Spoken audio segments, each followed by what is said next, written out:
सिंध की सूबाई apex committee का इजलास कल तलब। ज़राए के मुताबिक एपेक्स कमेटी का इजलास कल सुबह वज़ीर आला हाउस में होगा। एपेक्स कमेटी इजलास की सदारत वज़ीर आला सिंध करेंगे।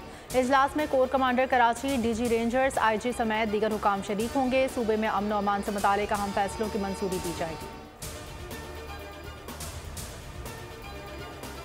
सिंध में अमन व अमान के क़याम के लिए बड़ी कार्रवाई की तैयारी। सदर आसिफ अली जरदारी की ज़ेर सदारत अहम इजलास। वज़ीर आला सिंध सैयद मुराद अली शाह, वज़ीर दाखिला मोहसिन नकवी, सूबाई वज़ीर दाखिला ज़िया लंजार और दीगर हुकाम शरीक। IG गुलाम नबी मेमन की कराची में स्ट्रीट क्रिमिनल्स और कच्चे में डाकुओं के खिलाफ कार्रवाई पर ब्रीफिंग। नई हिकमत अमली की सिफारिशात भी पेश।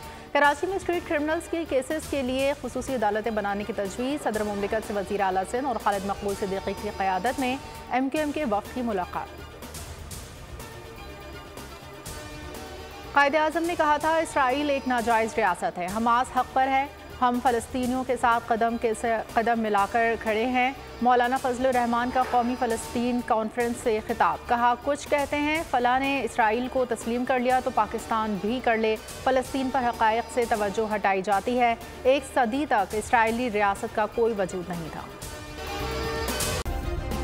सब्सक्राइब करें और बेल दबाएं ताकि कोई खबर रह न जाए।